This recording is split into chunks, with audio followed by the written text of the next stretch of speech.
2017년도 한 해를 이렇게 뒤돌아보면서 지난번 성탄절날 그 영상을 아마 여러분 보셨을 겁니다.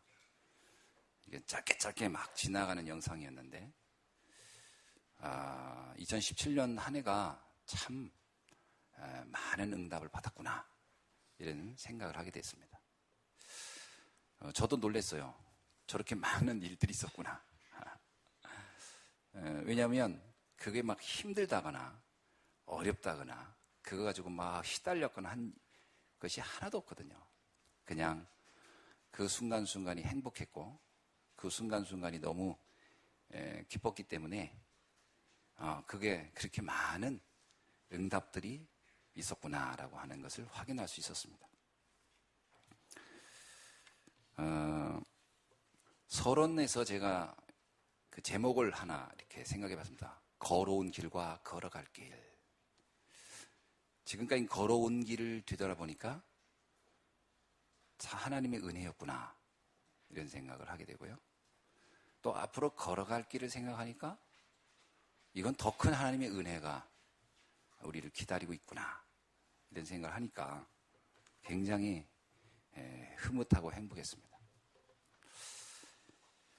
2017년도의 주제를 여러분 아실 겁니다. 앞에도 있지. 그리스도 예수 안에서 강하라. 디모데에게 바울이 주었던 일종의 그 아버지 같은 심정으로 그 제자이면서 아들 같은 디모데에게 바울이 정말 하고 싶었던 얘기가 저 얘기였거든요. 그리스도 안에서 강하라. 그 이유는 강하지 않으면 안 될 일들이 우리가 살아가는 일들에 많이 일어날 것을 알았기 때문에, 물론 여러 가지 핍박도 있을 것이고 내적 갈등도 있을 수 있거든요. 우리는 완벽한 상태로 해서 신앙생활 하는 게 아니고 과정 중에 있는 겁니다. 많은 부족함을 가지고 가고 있죠. 그래서 이 부족함이 있지만 우리가 받은 축복은 영원한 거거든요. 그래서 이 영원한 축복을 놓치지 않도록 하기 위해서 주셨던 메시지가 그리스도 안에서 강하라 이런 말씀이었습니다. 지금 생각하니까 참 이 말씀이 저에겐 참 딱 맞는 말씀이었다 이런 생각이 들었습니다. 제가 강해야 할 이유를 또 여러 차례 이렇게 확인하는 그런 일들도 많았습니다. 첫 번째로 이제 그리스도 안에서라고 우리가 말씀을 받았거든요. 근데 사실 그리스도 안에서라는 말은 갈보리산의 언약을 확인하면 되는 거였거든요. 그리스도가 다 끝냈다는 것이 믿어지면 되는 거였고요. 하나님의 나라를 위하여 반드시 하나님 나라가 이루어지니까 속지 말고 좀 기다려라 이런 의미에서 강해라는 거죠. 강한 사람은 기다릴 수 있죠. 약한 사람은 못 기다려요. 그래서 그냥 무너져 버리는 거죠. 조금 아까 제가 어떤 뉴스를 봤는데요. 60 먹은 사람이 90 먹은 아버지를 때려서 죽였어요. 근데 왜 죽인지 아세요? 아버지 때문에 내가 성공을 못했다고. 아니 60 먹은 아들이 90 먹은 아버지를, 아버지가 나한테 도와준 것도 없고 뭐 해준 것도 없다고, 그것이 억울하다고 해서 90 먹은 노인을 죽인 거예요. 야, 그걸 보면서 정말 이 사람이 나를 모르는구나 그런 거죠. 우리가 약하면 자꾸 누군가를 탓을 해요. 내가 약하면 자꾸 주변 탓을 합니다. 누구 때문에 그렇다. 아닙니다. 우리가 구원받은 하나님의 자녀가 맞으면요, 문제도 하나님의 아주 비밀스러운 축복이 담겨진 현장입니다. 그래서 여러분이 꼭 기억하시기 바랍니다. 그 문제가 나를 절대로 망하게 안 해요. 그래서 여러분이 하나님의 나라, 오늘 오전에도 그 말씀을 드렸습니다만 이거는 많이 생각해 볼 부분입니다. 이 단어를 많이 생각해 보세요. 하나님의 나라. 성경에 이런 표현이에요. 여기 있다 저기 있다 하지만 하나님 나라는 여기 저기 너희들 가운데 이미 있느니라.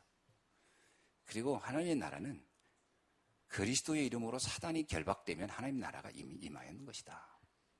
그래서 여러분이 그리스도의 언약을 잡고 정말 누리고 있으면 될 수밖에 없는 응답이 오게 돼 있습니다. 그 사람이 강한 사람이에요. 그죠? 요셉은 보디발보다 강한 사람이에요. 다윗은 쫓겨다니는 것 같은데 사울보다 강한 사람이에요. 그들은 하나님이 하실 것을 기다릴 수 있는 사람들이에요. 그래서 그 하나님 나라 안에서 여러분이 강해지기를 또 소원했죠. 감사한 거는 2017년 한 해 우리 성도님들 보면 여러 가지 일들이 있었겠죠. 뭐 다 제가 그 사사로운 일까지는 다 알 수는 없지만 참 말씀 안에서 오늘까지 오시느라고 참 수운이 많으셨습니다. 수고라는 단어는 많을 숫자, 고난, 고통스러울 고니까 수고하셨습니다 말은 안 맞는 말이에요. 고생이 많았습니다 이 말이거든요. 아니죠. 많을 숫자, 은혜 은자, 수운이 많으셨습니다. 하나님의 은혜를 많이 누리시고 온 한 줄로 믿습니다. 그리고 이제 성령의 역사로 강하라 그랬죠. 내 힘으로 되는 게 아니죠. 진짜 힘은 위로부터 오는 겁니다. 그래서 기도라는 비밀을 통해서만 진짜 영적인 힘을 체험할 수 있어요. 그래서 유 목사님이 자주 하는 얘기가 있어요. 렘넌트들 세상에 내보내기 전에 반드시 기도의 비밀을 알고 가도록 해줘라. 안 그러면 다 무너진다. 세상이 너무 화려하거든요. 다 껍데기인데도 거기에 쉽게 빠집니다. 특히 세상의 분위기가 엄청나거든. 그 분위기, 이제 인생을 이렇게 사는데도 간혹 분위기에 속아가지고 세상이 부러운 경우도 있는데, 렘넌트는 오죽하겠어요. 세상이 너무 대단한 것처럼 보일 수 있어요. 기도 응답 없으면 그냥 자신도 모르게 빠져들어갑니다.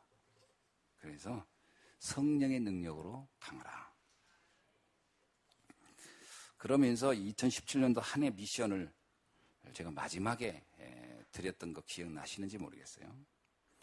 전 성도가 전도와 선교로 원리스 되자라고 했었던 기억이 나실 겁니다. 기억나십니까? 그래서 우리가 한 해를 뒤돌아보니까 참 감사하게도 전 성도가 전도와 선교와 복음 안에서 원리스의 축복을 참 누리었다고 하는 것을 확인할 수 있는 게 많은 선교 현장 또 많은 응답들이 여러분의 헌신 속에서 되어진 것 생각하면 참 감사하다 생각이 되고요. 또 하나가 강단 메시지의 실현팀을 우리가 응답받자라고 했는데 전 강단에서 나왔던 메시지들이 대부분 다 응답이 됐습니다. 자, 하나님의 은혜지요. 그리고 또 하나가 렘넌트 선교센터라고 했는데 이거는 우리가 좀 많이 기도하면서 응답받아가야 할 부분입니다. 이거는 앞으로도 계속 응답받아갈 부분이죠. 자, 그러는 중에 2018년도를 놓고 어떻게 우리는 방향을 잡고 갈 건가. 근데 우리는 전도운동하는 사람들이기 때문에 본부의 흐름과 우리 교회와 우리 개인의 신앙이 이렇게 일관성이 있어야 되거든요. 이게 흐름이 같아야 돼요. 그러는 중에 제가 쭉 말씀을 듣는 중에 237개 나라를 살리는 우리 성도님들, 그리고 우리 예수한교회, 그리고 우리가 있는 현장이 되면 되겠다. 이런 마음으로 2018년도에 큰 표요 주제는 237개 나라를 살리는 나 교회 현장이라는 제목을 잡았습니다. 그래서 오늘 이 선구영신 예배와 원단 메시지를 함께 하면서 이 세 가지를 좀 더 우리 기도 제목으로 함께 나누려고 이렇게 말씀을 준비했습니다. 첫째는 뭐냐? 237개 나라를 살릴 나입니다. 나는 누구냐 하는 거예요. 첫 번째로 하나님이 만든 나입니다. 그렇죠? 나는 어디서 그냥 이렇게 진화된 내가 아니고 하나님의 형상대로 창조된 나인데, 원래 우리는 창세기 1장 26절에 보니 하나님이 정확한 설계도를 가지고 우리를 만드셨다라는 거예요. 하나님이 정확한 계획을 가지고 만든 나입니다. 그 나를 여러분이 늘 확인하고 누리기를 축원합니다. 네, 하나님의 완벽한 계획을 가지고 만든 날. 그러다 보니까 하나님의 형상대로 창조되었고 또 창세기 1장 28절에 보니까 전 세계 복음화를 할 수 있는 나로 만드신 것이다. 그래서 만약에 하나님이 만든 내가 아닌 그 하나님과 상관없는 나를 붙잡고 나를 주장하게 되면 열심히 살고도 후회하는 인생이 되기 때문에 절대적으로 우리가 꼭 잊지 마실 게 뭐냐? 하나님이 만드신 나라는 것을 여러분이 한순간에도 잊지 않기를 축원합니다. 그래서 여러분의 삶은 혼자가 아닙니다. 하나님이 함께하는 삶이에요. 그래서 두 번째는 뭐냐면 정확한 시간표 속에 있는 나입니다. 우리는 자꾸 실수하는 게 뭐냐면 이 시간표를 내가 결정한다고 생각하거든요. 우리가 시간표란 단어 참 많이 쓰죠. 근데 이 시간표란 단어를 쓸 때 우리가 자칫 실수하는 게 뭐냐면 이 시간표를 내가 결정한다고 생각을 합니다. 아닙니다. 내가 결정하는 게 아니고 하나님이 결정하는 겁니다. 하나님의 시간표 속에 내가 있는 거예요. 모세가 그 나이 80에 하나님의 부름을 받은 건 모세가 결정한 게 아니에요. 하나님이 정확한 시간표를 가지고 있다 부른 거예요. 요셉이 노예로 가고 죄수가 된 거, 그 시간표를 하나님이 가지고 있었던 것이지 요셉이 선택한 게 아닙니다. 시간표는 하나님이 가지고 있는 거예요. 그래서 로마서 16장 25절입니까? 영세전에 감추었다가 이제는 나타나신 바 된 그 복음, 나의 복음을 하나님이 우리 여러분에게 복음을 알려준 것도 정확한 시간표 알게 한 거예요. 그래서 어떤 분이 그런 얘기 하더라고요. 내가 좀 더 일찍 복음을 알았더라면 그 마음은 알겠으나 하나님은 그때 그 젊었을 때 아마 복음을 전해주다 못 알아들었을 거예요. 정확한 시간표에 알게 된 겁니다. 예. 저도 제가 저 나이보다 더 젊었을 때 복음을 들었으면 과연 알아들었을까? 못 알아들었겠죠. 제가 기억나는 게 제가 그 전도사 시절이니까 20살, 29 이런 나이였죠.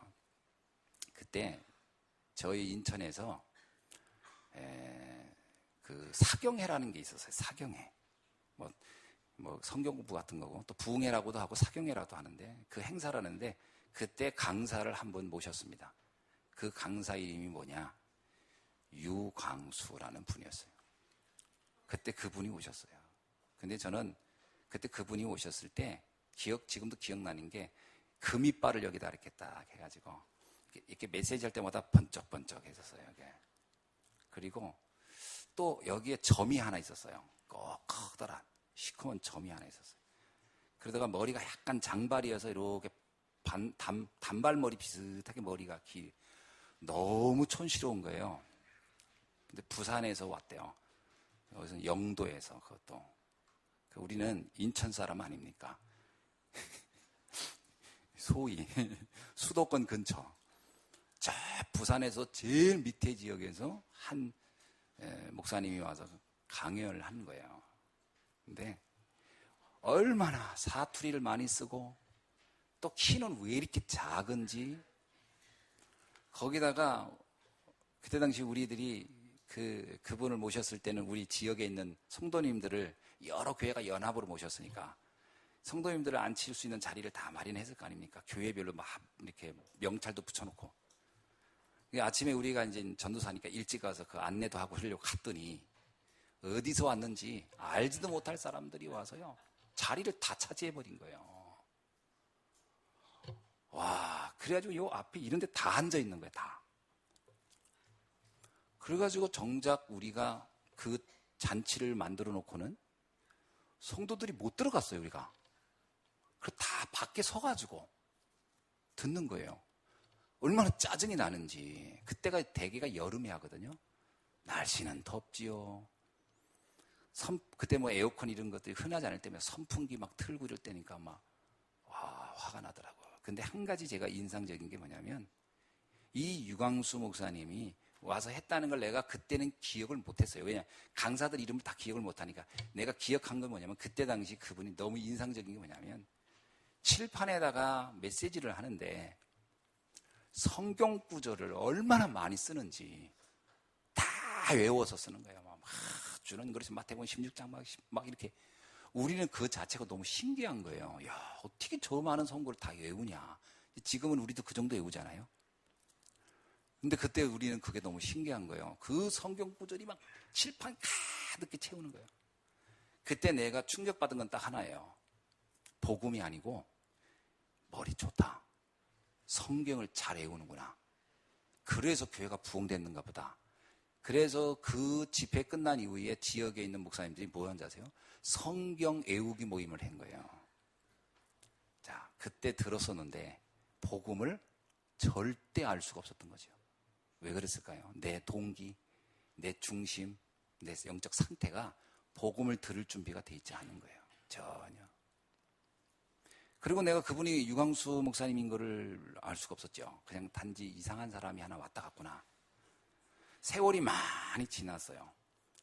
그런데 어느 날 제가 복음을 들었지 않습니까? 그리고 충격을 받았는데 우연히 제가 책을 복음 은혜 받아가지고 책을 사려고 딱 봤는데 어디선가 엄청 인상적인 책이 한 권 있는 거예요. 이 책을 내가 어디서 봤는데 그 집에 와서 찾아보니까 그때 사놓은 거예요. 그때 몇 년인지 아시죠? 그때 당시에 사서 꽂아놨어요. 아, 이 책을 그때 산 거구나. 그 꺼내서 보니까 아니나 다를까 거기다 그렇게 썼더라고요. 성경 구절 기똥차게 잘 외우는 사람 뭐 이렇게 내가 거기다 메모해놨더라고. 그런 걸 내가 아무리 들어도 복음을 알 수가 없는 그 타임이었던 거죠. 그러니까 우리가 복음을 아는 것은 하나님의 절대 주권 속에 알게 된 겁니다.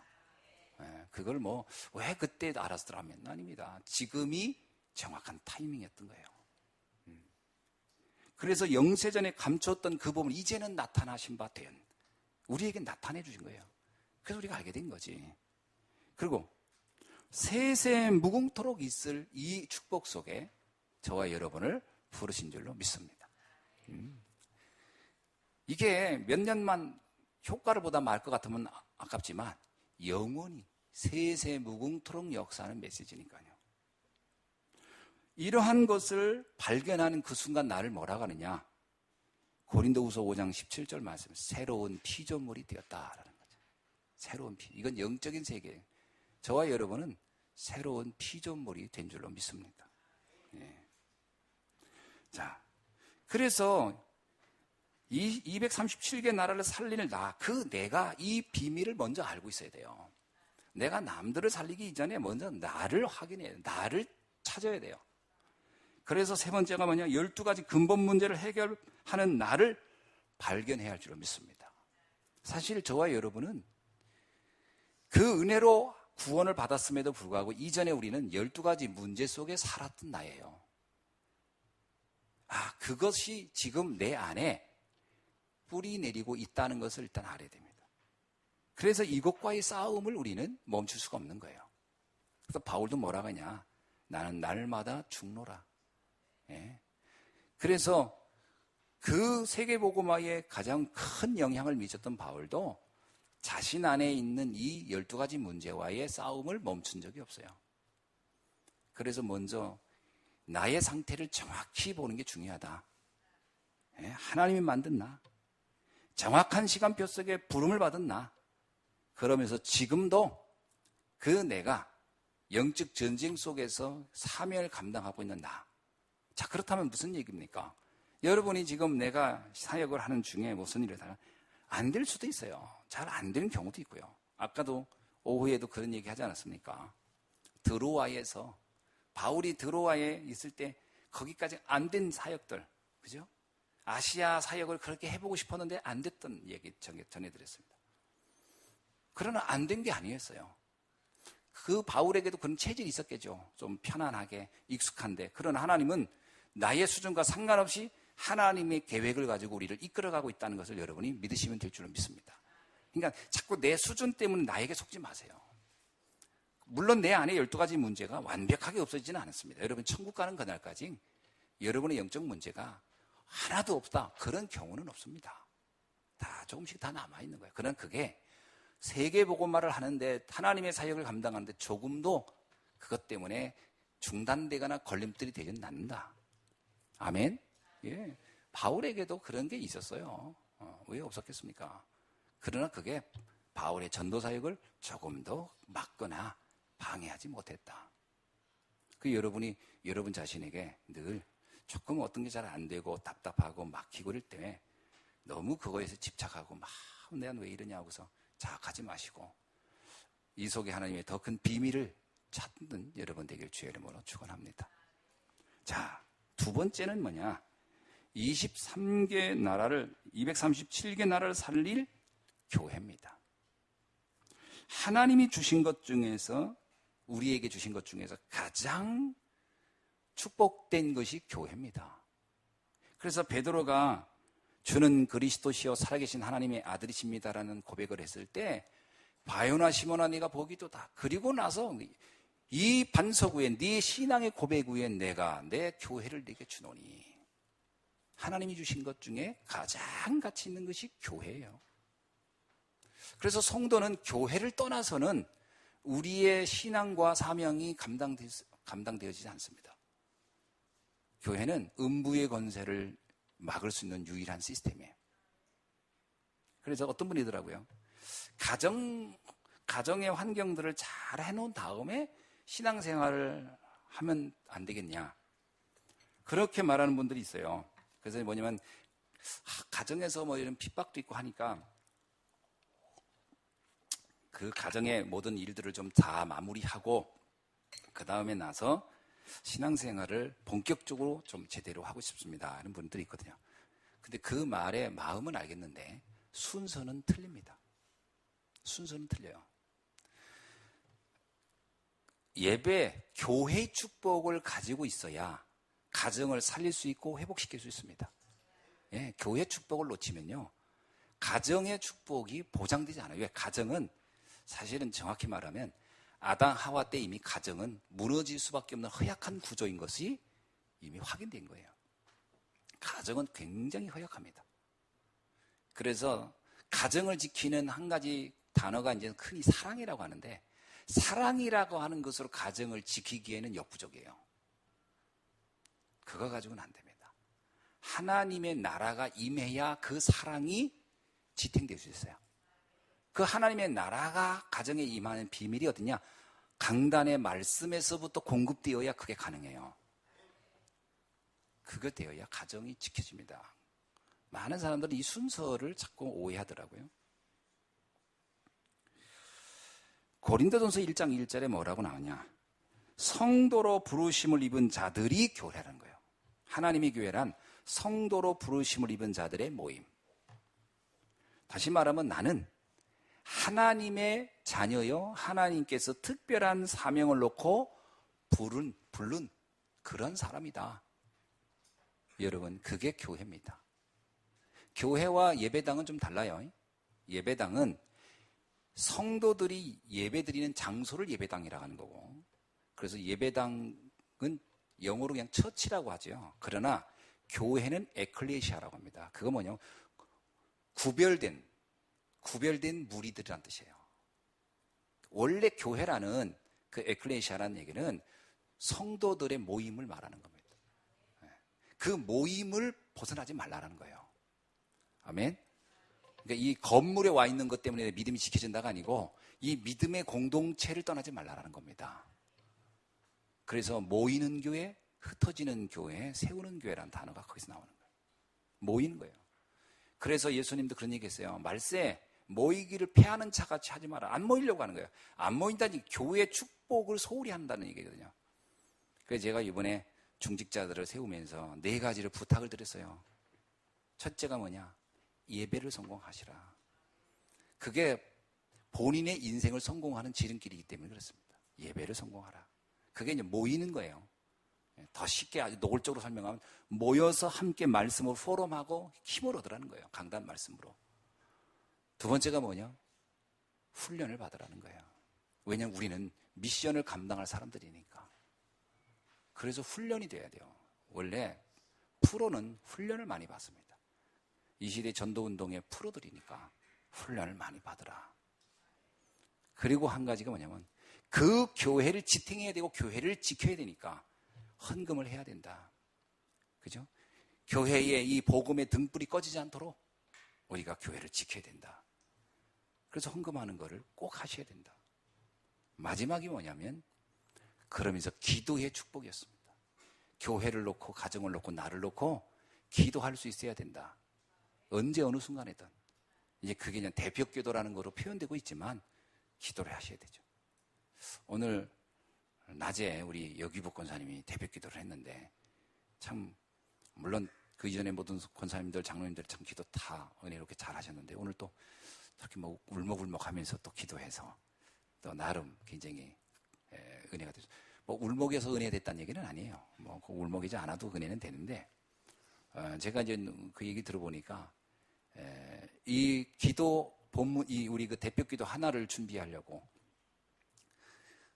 그동안 훈련 메시지 다 듣고 이 기도의 그 제목을 찾으려고 다 듣고 그리고 묵상하고 생각하고 그러면서 기도 제목을 잡았다는 거예요.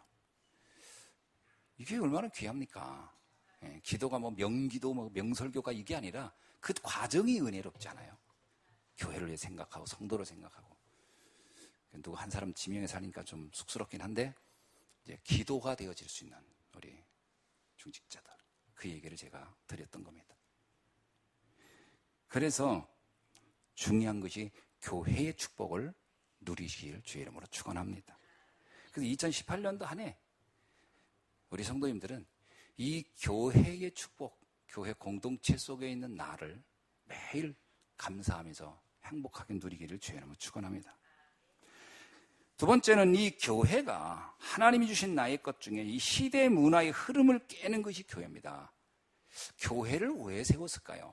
궁극적인 것은 우리 성도들의 영적인 것을 살리는 것이고 또 나가서는 문화를 정복하기 위해서 준 것이 교회입니다. 그래서 모세가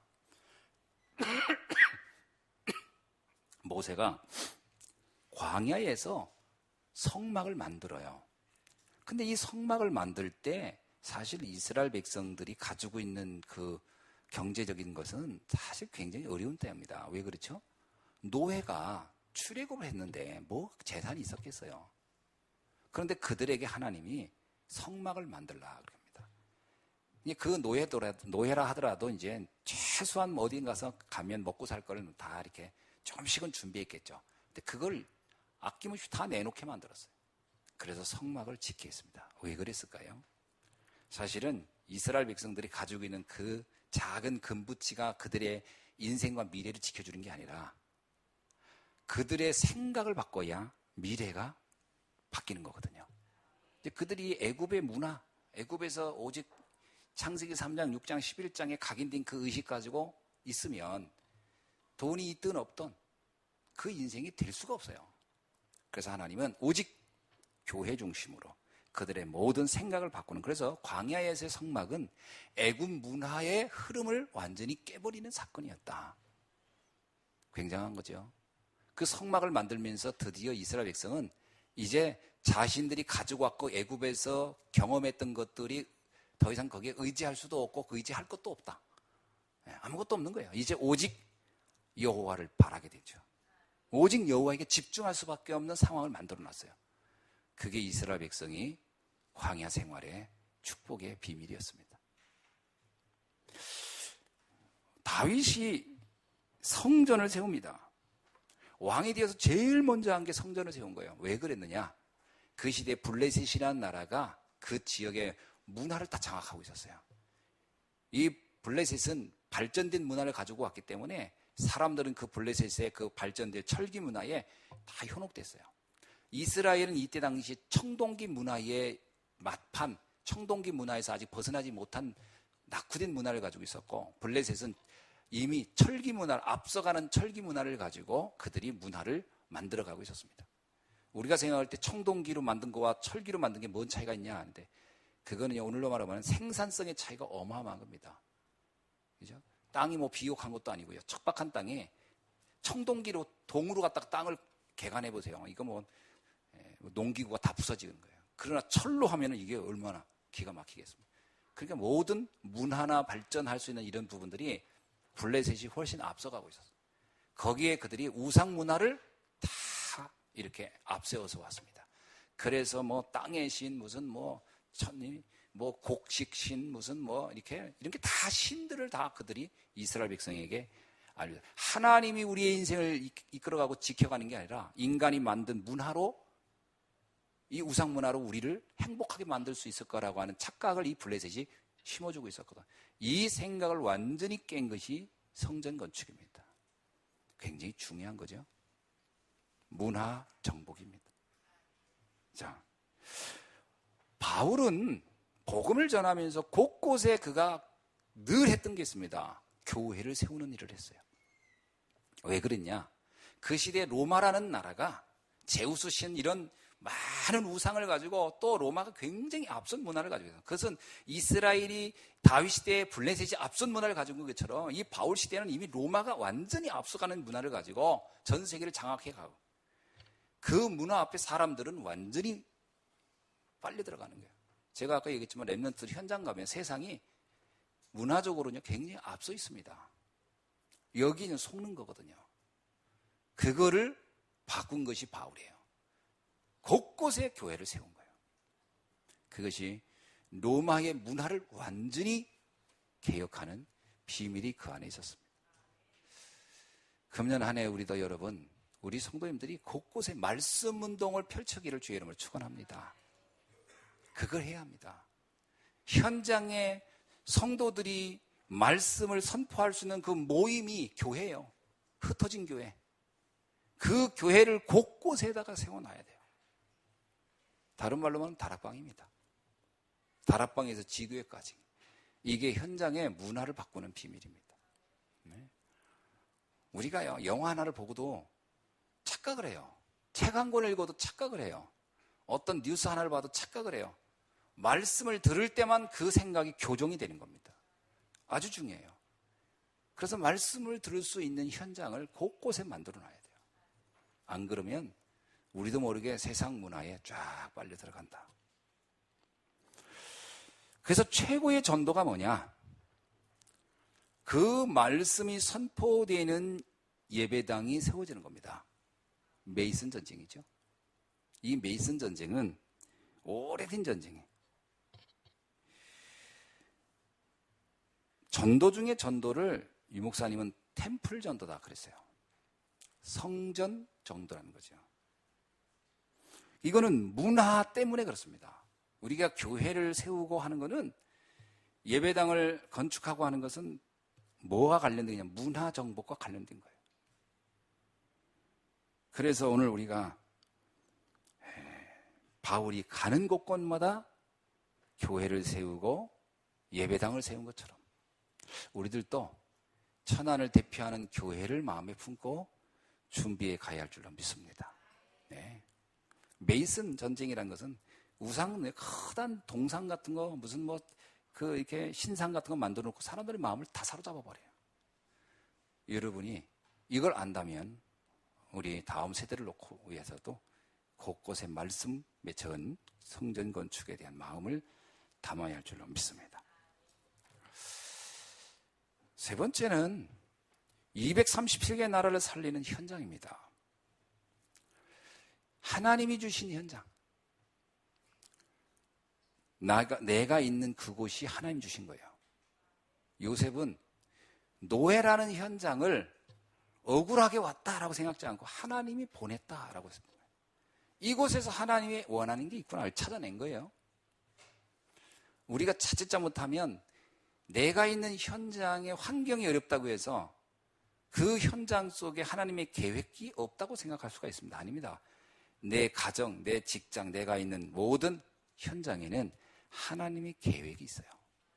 그걸 찾으셔야 됩니다.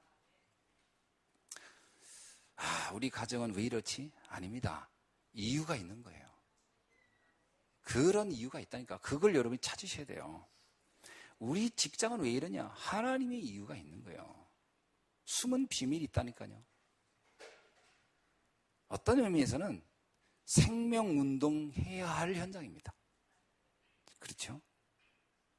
그래서 모든 현장마다 영적 문제에 잡혀 있다고 하는 것을 염두에 두셔야 돼요. 여러분이 가는 현장은 다 영적 문제로 잡혀 있다는 걸 보셔야 돼요. 우리가 생각하기에 저 사람은 괜찮겠지 하는 것도 그건 여러분은 착각입니다. 근데 여러분 아니거든요. 그래서 거기서 나오는 말이 뭔지 아세요? 믿는 도끼에 발등 찍겠다라고 하는데 그 사람은 도끼를 들고 있었어 이미. 내가 못 보고 있었을 뿐이야. 무슨 도끼요? 영적 문제의 도끼. 사람들은 영적 문제를 누구나 가지고 있어요. 그 영적 문제를 염두에 두고 보셔야 됩니다. 그래서 우리 랩런트들은 영적 문제 하나도 없는 사람을 만날 수 있느냐? 불가능합니다. 그래서 어떻게 해야 되냐? 영적 문제를 알고 있는 사람을 만나면 돼요. 자신이 문제가 뭔지 아는 사람은 그거를 조절할 수가 있어요. 그래서 이 복음 아는 사람을 만나라. 우리 랩런트 진짜 아무나 만나면 안 돼요. 나중에 발등 찍혀요. 복음 아는 사람 만나야 돼요. 누가 그러더라고요. 목사님 복음 알면 뭐예요? 그래서 성격도 이상하던데. 아닙니다. 복음을 알면 그 이상한 성격이 굉장히 중요한 응답으로 바뀝니다. 그러나 복음 없으면 좋은 성격 같은 것이 나중에 진짜 사람 피를 말리게 해요. 복음 안에 있어야 돼요. 현장을 잘 보란 얘기예요, 결국. 자, 틀린 문화예요.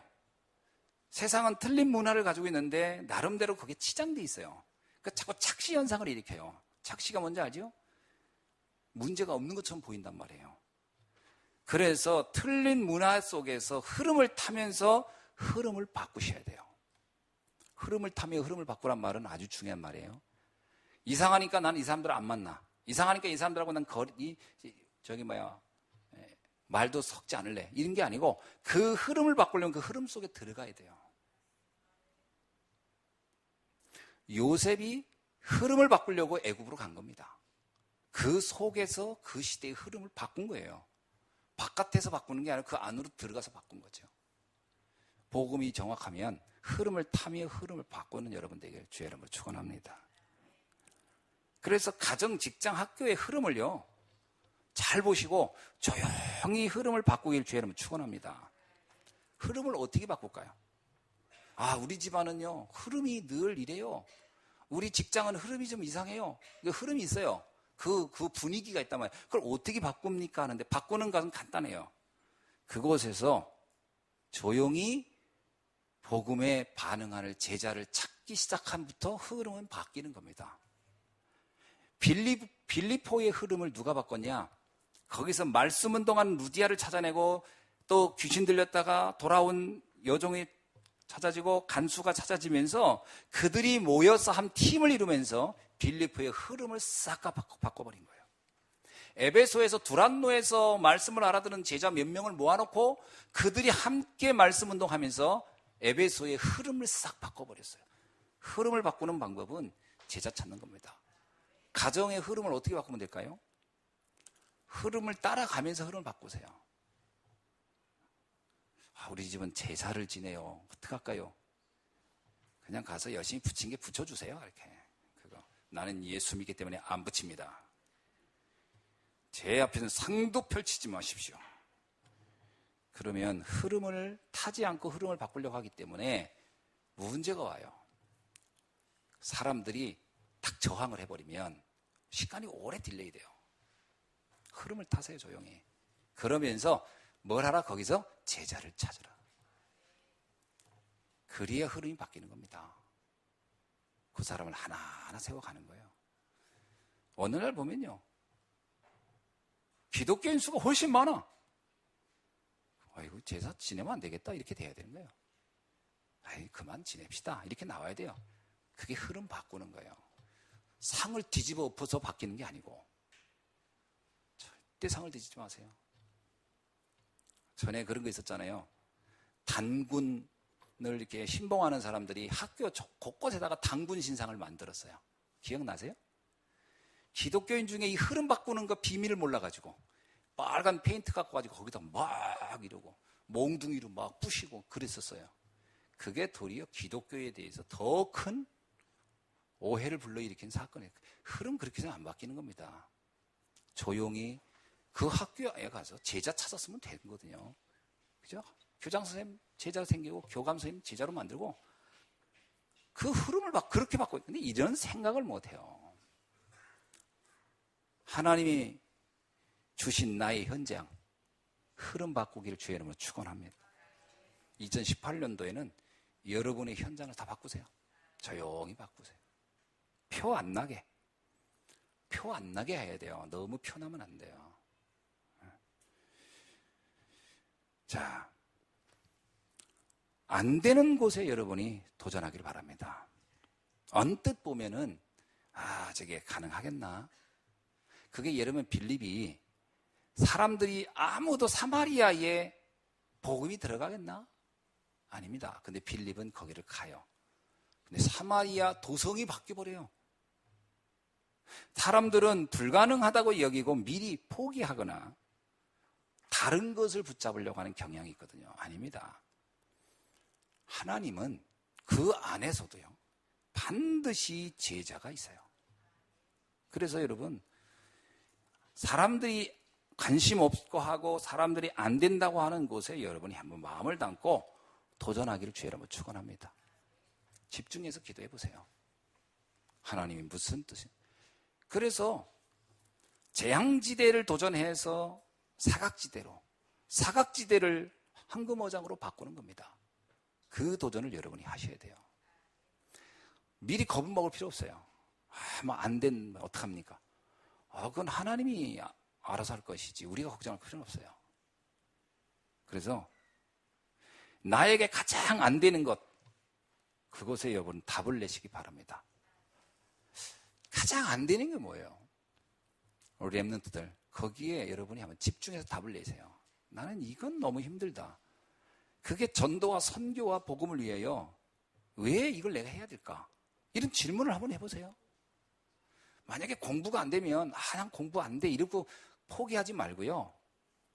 내가 공부를 해야 할 이유가 뭐며 이게 전도와 선교에 무슨 관계가 있으며 이런 질문을 해보서 거기에 도전을 해보셔야 돼요. 안 된다고 그냥 포기하는 게 아니고 안 된다고 다른 거 붙잡는 게 아니고 그 안에서 하나님이 숨겨진 비밀을 찾아내셔야 됩니다. 또 우리 교회에서 가장 안 되는 거, 그게 여러분이 집중해서 답을 찾아내시기 바랍니다. 우리 장로님들 그럴 겁니다. 우리 교회는 이건 잘 안 되는 것 같아요. 안 되는 게 아닙니다. 그러다 보니까 우리가 생각을 접어버리거든요. 거기에 이게 정말 전도와 선교에 필요한 거냐? 근데 필요해. 근데 우리 힘이 모자라.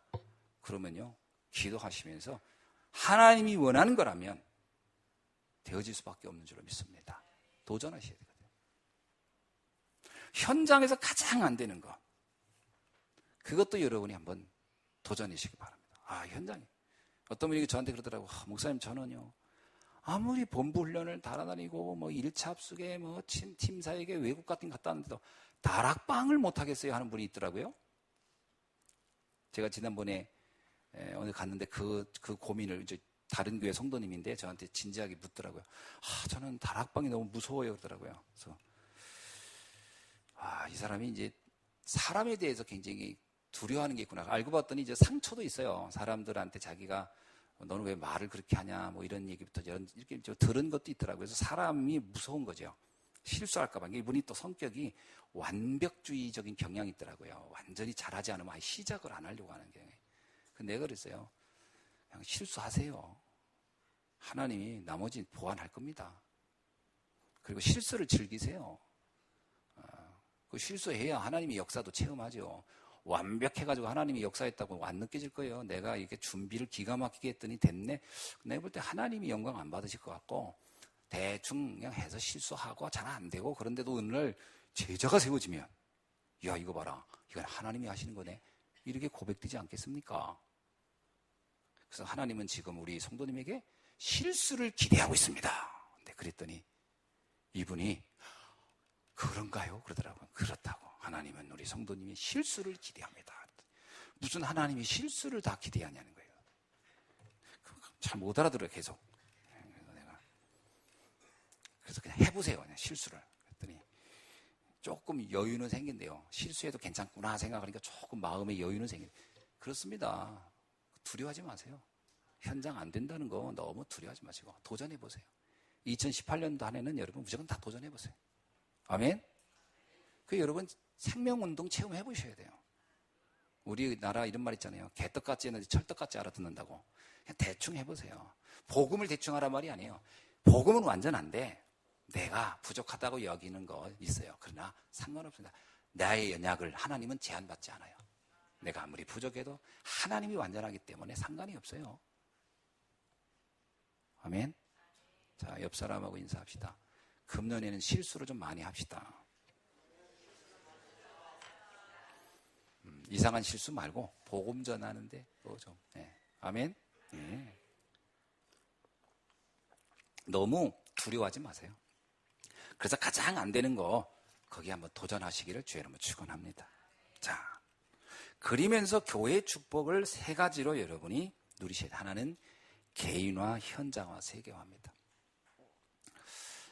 개인화가 뭐냐? 결국은 내가 확립되는 거예요. 그래서 모이는 것에 여러분 집중하셔야 돼요. 내가 곧 교회라는 거죠. 두 번째는 흩어지는 겁니다. 현장화입니다. 현장에 답을 주시면 돼요. 답을 주려면 뭐 너무 떨리던데요. 그냥 나는 예수 알고 너무 행복했어. 예수 알고 나서는 아무것도 난 걱정이 안 돼.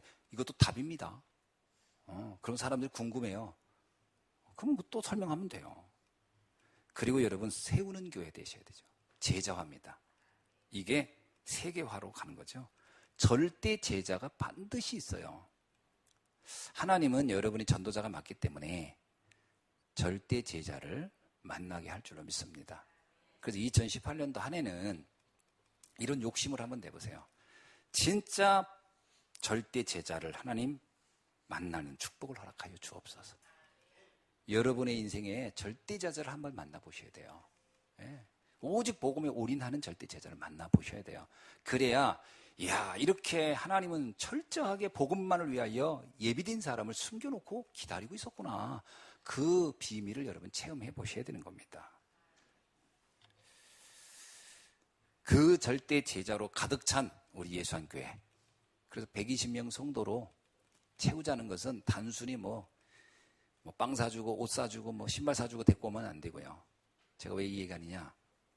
인천 주한장로교회에서 신발 하시는 구두 장사하신 분이 옛날에 오래된 얘기예요. 제가 그 내비게이터 훈련 받으러 갔을 때 전도왕 상을 받더라고요. 전도왕 상을 받는데 이분이 구두를 1000켤레를 풀었어. 구두 장사가 잘 되나 봐요. 그러니까 자기가 전도하느라고 구두 한 켤레 주고 전도하고 구두를 한 켤레 전도하고 그래서 사람들 앉혀놓은 거죠.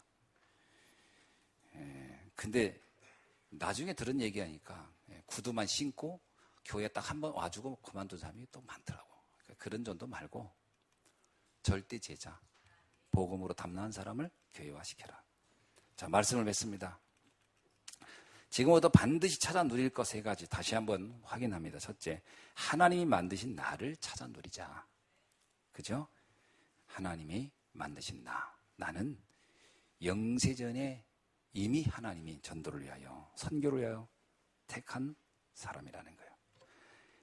하나님이 주신 나의 것, 교회입니다. 교회의 축복이죠. 그래서 우리 교회 안에 100명의 목사, 300명의 장로, 7천 제자 이들이 모여서 함께 전도운동하는 그날을 꿈꾸시기를 주의 이름으로 축원합니다. 예. 그래서 금년에 단기적인 목표로 120명의 성도 그리고 방과후 학교, 사명자 미션홈, 또 이방인의 뜰, 렘넌트의 뜰을 만들 수 있는 시설 이런 생각들을 하고 있는 거죠. 여러분이 함께 기도할 수 있기를 바랍니다. 자, 마지막엔 하나님이 주신 나의 현장이죠. 여러분이 있는 현장마다 말씀 운동을 펼쳐라. 예, 꼭 한번 해보세요. 저는 우리 렘넌트들도 할 수 있습니다. 렘넌트들도 이게 이제 뭐냐면 이게 선입관인데, 이런 얘기하면 애들이 싫어하지 않을까? 또 친구 관계가 어려워지지 않을까? 이런 생각을 많이 해요.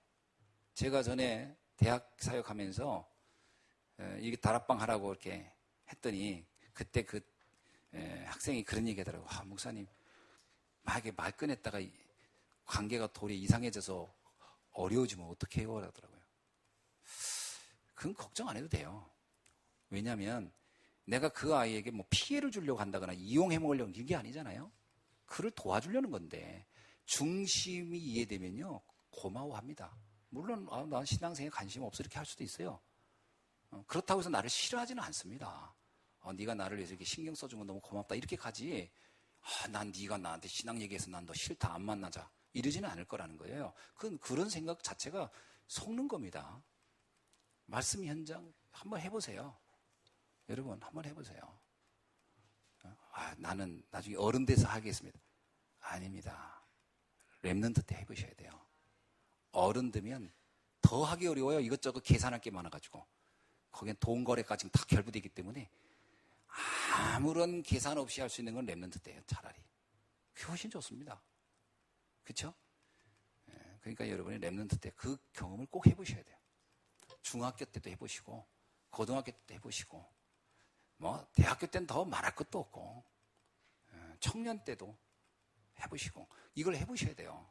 현장에서 생명운동을 해보셔야 돼요. 2018년 한 해 동안에는 여러분이 다 그 경험이 있어지길 주의 이름으로 축원합니다. 네.